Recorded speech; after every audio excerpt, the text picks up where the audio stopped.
All right, everybody, we've got a fun one for you. Hopefully, you can hear me over the traffic noise.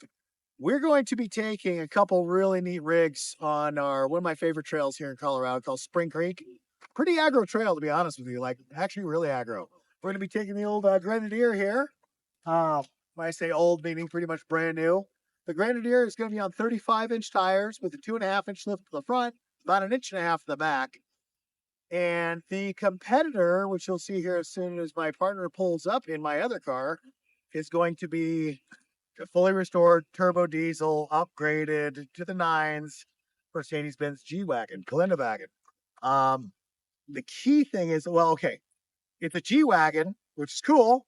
And the G-Wagon and this guy, honestly, are pretty much head-to-head on almost everything off-road-wise and durability. This thing, I think, has the edge on the durability end. The off-road end, I'm not sure. But what the G-Wagon has up its sleeve is portal axles and central tire inflation that we built into this. One of the reasons for doing this is to show how superior and how incredibly good CTS and portal axles are on a vehicle that would be like this or like a G-Wagon.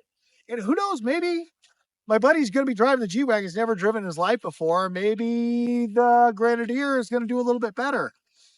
I really don't think so, because I've done this trail before in that G-Wagon, and it absolutely dominates. Doesn't have any special low gears, nothing, just cool upgraded motor with an overdrive and some other goodies, 37 CTIS and portals. But these tires are ancient. They're like literally 10 years old. They're hard as rock, worn out, so definitely no advantage to that. But if you look at this thing through here, as we go around to the back of it, we're heavy on this guy. We've got fuel cans here, cans plural over there, and then we're going to work our way around the back of the vehicle here. Everyone's going to give me crap on YouTube or whatever. Why do I have a hitch? I'm leaving the hitch. I know I'm going to hit it. I know I'm going to drag it, but you know what? It's kind of my braille. And I know how far behind something is. I'm not going to hurt the hitch on either vehicle, so I'll probably leave that on there. But we're loading up with camping gear. We've got our dirt box overland tent set up, a 270 awning, our fold-out bathroom shower. So this thing is fully loaded to the nines with all its gear. I can obviously add more gear into it for a long, 2-3 week tour. But this one, I've got enough stuff with coolers and recovery gear on it to last for like an overnight adventure. Same thing with the Grenadier, except it does not have the tent. It does not have the shower and all that stuff upstairs, but it has a very heavy all steel roof rack that was built over in Germany. So anyway, this should be really cool. When the G-Wagon shows up, I'll go over it as well. But we're going to get ready on this thing and start deflating some tires because I don't have CTIS. The other one, you push the button, you watch the gauge, done. When I leave the trail, I push the other two buttons, compressor, fill, watch the gauge, done. This one, old school, and the G-Wagon's going to have to nurse me because I don't have a compressor built on this one yet, but it's going to be awesome.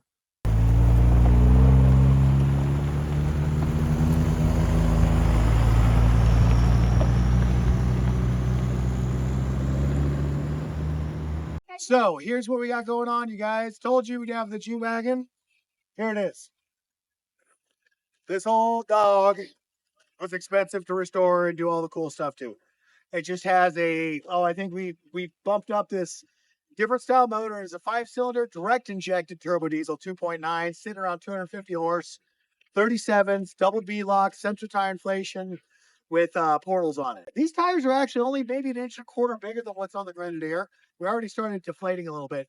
But as you kind of walk around and see the two vehicles like so, they're very, very similar. This one's a touch shorter in wheelbase, just tiny.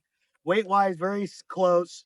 But our rock sliders on both. No skids. That's interesting. No diff skids, no belly skids, no anything except for rock sliders on this guy because of the portals. We just don't need them. This guy, we have our fuel tank skid. We have our front and rear differential skids. Needs more skids, actually, because it does not have portals. But turbo diesel versus turbo gasser, automatic on that guy, manual on this. No crazy low gears, nothing like that. Just portals bolted on to a turbo diesel G-Wagon that's been fully restored and bumped up in power with an overdrive. So this will be a fun run. Thanks.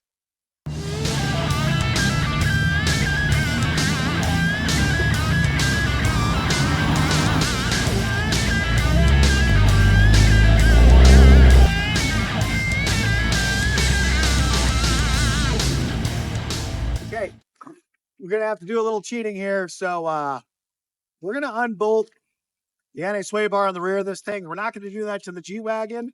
The G-Wagon's already got portals, so well, if it picks up a wheel and tire, who cares? No big deal. Plus, the G-Wagon has double beadlocks. This doesn't, so I won't be able to air down quite so far. So if you can air down a little bit more, that's going to allow kind of a little bit of an anti-sway bar disconnect, meaning one tire is going to be able to compress a fair bit more before lifting the other. So let me show you what we're going to do here on the Grenadier. All we're going to do is disconnect one of these links, and hopefully I brought a zip tie with me or something to tie this guy up. But I already cracked this loose at the shop, so don't complain that it wasn't that tight. It actually was pretty snug. But I'm going to loosen this guy all the way up, and then I'm going to take it off, and I'm going to fasten that link up out of the way. And right now I'm not on uneven ground. In order to do this correctly, I may have to move it and level it up a little bit. But for sure, when you try to put it back in, you will. So you can already see it's kind of bowing a little bit. That's because the sway bar is trying to do its job and keep things level here. So let's see here. I'm gonna have to get down. There you go. And then I'm just gonna fasten it up here. All this is gonna allow me to do is just get a little bit better wheel travel articulation out of this rear axle. So the sway bar being disconnected here pretty much negates the function of it. And it's not going to drop down further because the opposing link over there is still going to be connected on it. And then once we're done with this, I'll put it back on.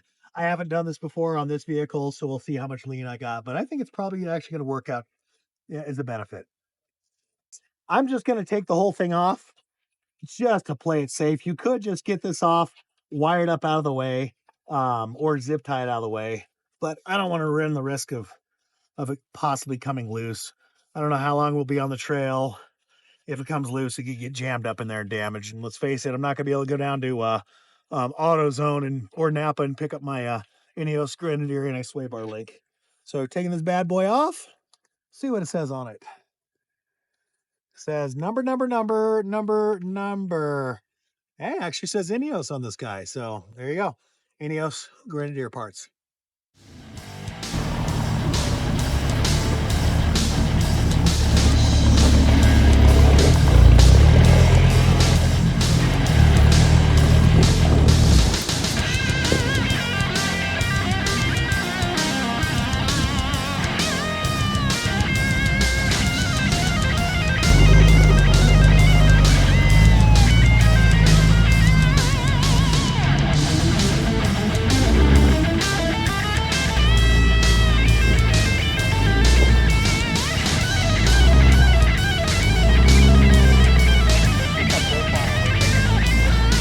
Okay, many people will end up doing, this is a spot right at the beginning of Spring Creek for the bypass, which is going to be to our right.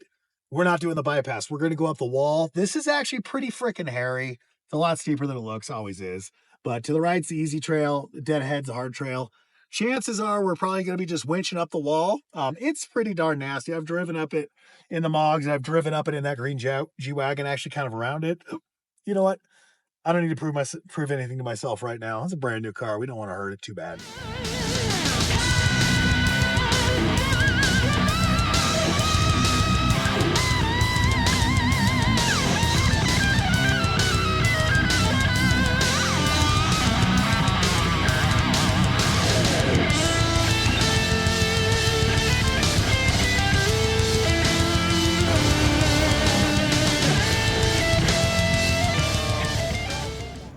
This winch is definitely pretty strong, but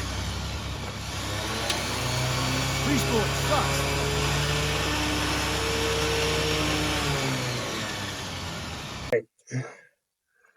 So what we're going to try to do, I keep trying to get up and ride onto this rock here. It's a lot steeper than it looks, obviously, and I just keep sliding off, bumping into things. It's just not good. So we're going to try to winch over this, through it, not hang up on this, which is going to be ugly. Have to come through, try to ride, and then out that way, or straight up the wall, winch up the wall, since we already got the winch out. But we'll see. Either way, it's a little dicey. We'll see what the G-Wagon does, because I don't think the portal's going to help us with this either. So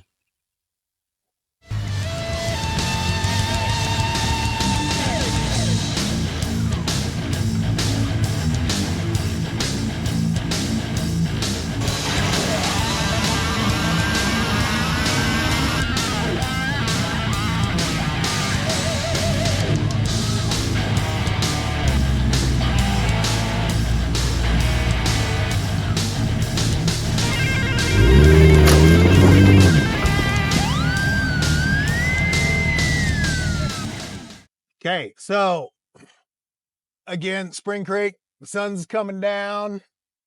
Grenadier with the G-Wagon on portals. The G-Wagon on portals is just sick, you guys. Now, the Grenadier with portals would be freaking pretty stellar. The one advantage with that G-Wagon is it's narrower. It is significantly narrower without the portals than the Grenadier is. The body is kind of skinny. You're going to fare it much better in a side impact on this Grenadier than you will in that Glendawagon. But even with the portals pushing me out a total of, man, I compensated a little bit for the tires, but I'm at least 6 inches wider than stock, maybe even 8 inches. I think I was just a touch narrower than this big old Humvee of a rig. So that was interesting. So when we developed the portals, we're really going to have to do something about bringing that track and keeping it narrow. Problem is you get some liability issues with that. You got to widen it up. If I go up 4 inches, I got to go out 8 inches wider. So 4 inches per side, to retain the original OEM stability. But hey, I got to lift. I'm far from OEM stuff now, but I want to have it. Go ahead and take a look and see what we got. This is the highway section of the trail. And it's still pretty rough, man. I'll tell you what, without the differential skid, or no, well, the diff skids, definitely. I wasn't worried even if I didn't have them. I just beat up the axles. But diff skids, but frickin' you guys. The fuel tank skid plate. Do not take your Grenadier without one off-road. You just heard that crunch. That was a hit right there on it. It's bad because the fuel tank actually has the fuel sender right in the lowest portion. And you can see I get around this big guy, but on some of this trail, there's no getting around it. You just got to go through. So it's bad. I'm actually going to take kind of a bad line here and see if this thing hits. I got a tooth hanging up and listen for the crunch. Nope, it clears it. So we're aired down to around 18 PSI with 35s. We're running the Kenda cleavers. I love these tires, you guys. I had to pay full price for these things. So anybody from Kenda out there listening, hook a brother up, man. I love your tires, and we'll run it on some other stuff. But yeah, good stuff here. So the G-Wagon, the only thing I got going against the G is I just can't get geared deep enough. We upgraded that to a 5-speed, believe it or not. It used to be just direct. So now at least it has an overdrive. But you heard me back on that nasty section where I really struggled. I actually had to winch through with the Grenadier. We named that the Nebraska Nudge from 30 something years ago, long story. But anyway, turned it into an electric car using the starter to get over that. It is a diesel. Actually those smaller displacement diesels do worse at low or really, really low rock crawling than a gasoline one does, because it has a much higher compression ratio of around 22, I think, to 1. So it's pretty high pressure. I will say another advantage though. So the gearing sucks. I'm not geared near deep enough, but it does get the job done. I'm running double bead locks on that G-Wagon too. So I could go really low, so I could kind of nail things harder than I would otherwise. But I don't know if everybody knows this, but automatic transmissions have to be built for rock crawling to be good for rock crawling. And if you want a well-mannered transmission on the freeway and highway, it's a slush box on the rocks. It's terrible. The bigger, heavier the truck, the worse it is.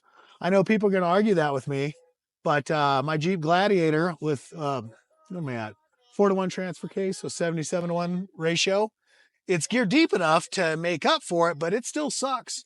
The manual transmission, if geared deep enough, is by far superior. As far as when you bump up against a rock, it doesn't stop and then wait for you to rev it up, rev, get that torque up, and then spin out. The automatics always suck for that. I call an automatic a poor man's crawl ratio box. Now, I probably won't call it that when I'm driving in rush hour traffic. I do like that, but the automatics are just, they work, they get the job done.